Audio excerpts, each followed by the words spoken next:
is Trump watching the hearings? Well, it turns out Donald Trump, no stranger to television, loves watching TV. Apparently has his eyes glued to the television as the January 6th hearings are taking place. These are the hearings involving the House Select Committee investigating the Capitol riots that took place on January 6th. And here's what we know based on, to be fair, unnamed sources who are close to the president. They've spoken to the press, and apparently Trump is hate watching the January 6th committee hearings, incensed because he believes nobody's defending him. Trump is at the point of about to scream at the TV as he tunes in to each hearing.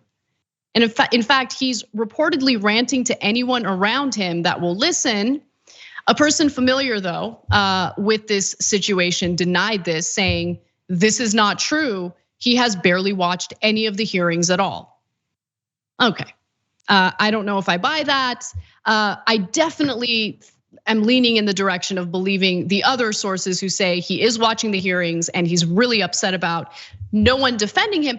But I mean, Ida, it's kind of hard to find people who are willing to defend you when you're on the record countless times inciting violence, lying about the outcome of the presidential election, spreading conspiracies about widespread voter fraud in which he had no evidence of and lost over 60 court battles on.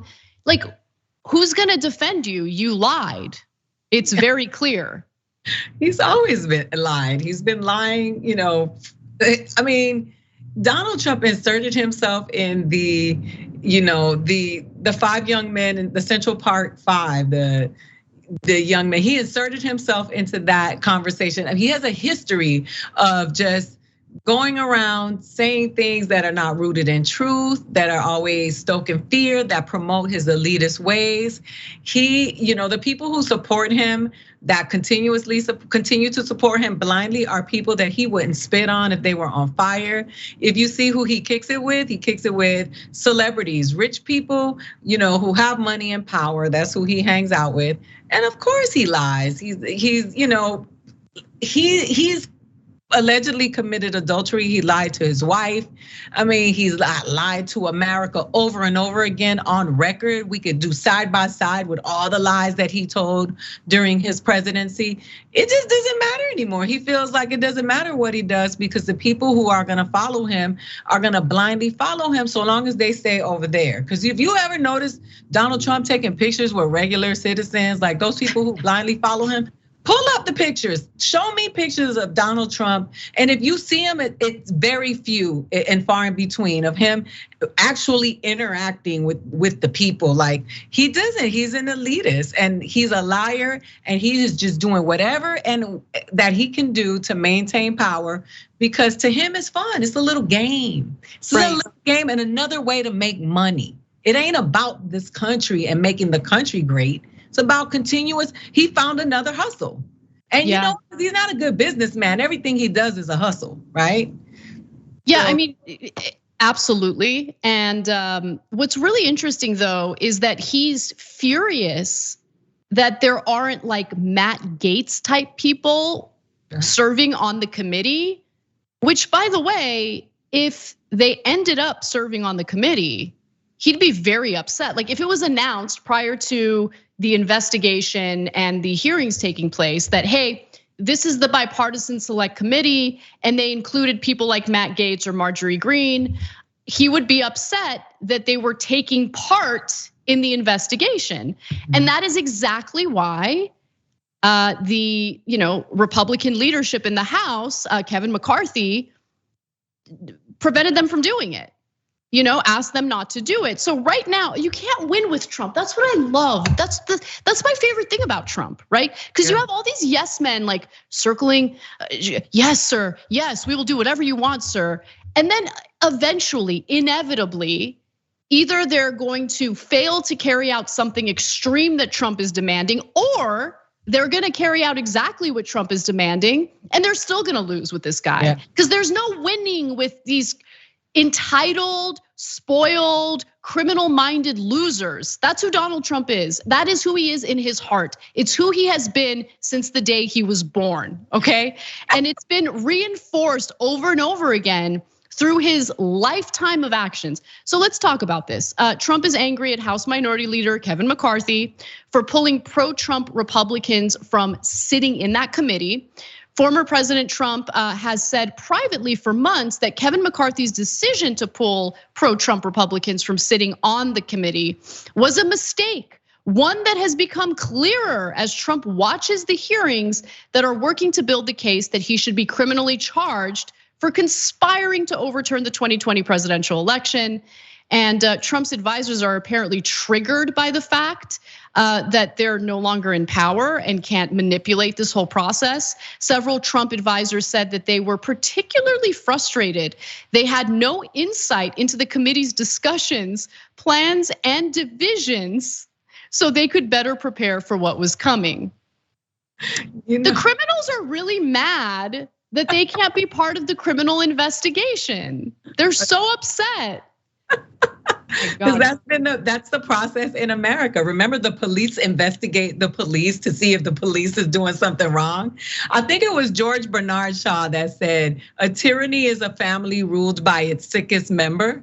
And I think that when you think about that little crew of the little sycophants that roll with Donald Trump, who are constantly walking on eggshells because of the terror that he rains down on them, that's what happens. That's what happens when you get in bed, when you do a deal with the devil. There's no winning. There's no winning because the devil's objective is to get you, not for you to win, dummy.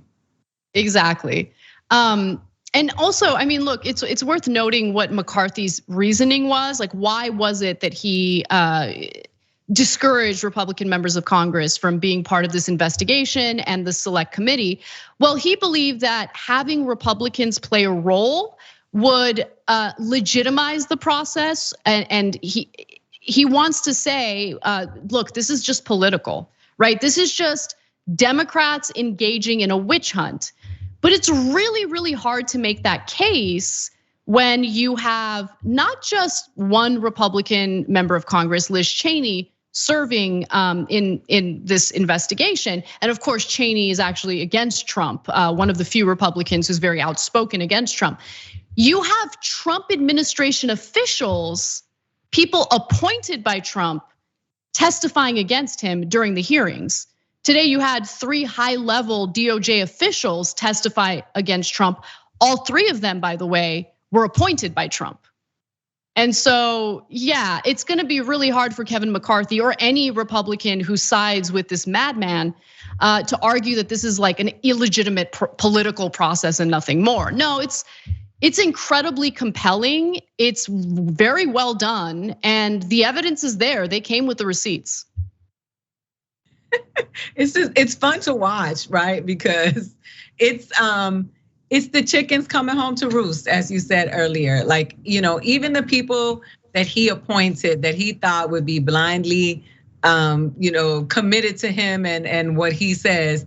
Everybody has their breaking point, and everybody has their deal breakers, and it's just fun to watch. And as they try to say that this is not valid, they are saying that it is. That's part of your they. They're saying it is valid. Yeah, we'll see what comes of it. I look, if all we're gonna get from Trump for now, at least, is knowing that he's freaking out about it, at least that gives us some temporary relief. Because I think criminals like him, people who wanna undermine our electoral process, should absolutely suffer consequences. And if it keeps them up at night, that's really nice in the short term. I'm really enjoying that in the short term. But we'll see how it plays out in the future. But I wanna drive home this point again. It's not just about this particular incident and Trump administration officials. It's also about how it is that we got to a place in America where a huge portion of the country is ready and willing to believe conspiratorial BS, complete lies about our electoral process with absolutely no evidence to back it up. How did we get here? And I think it has a lot to do with the lack of trust in our institutions. People don't trust the press. People don't trust politicians. They don't trust the establishment, whether it's the right-wing establishment or the Democratic establishment. That's a big problem.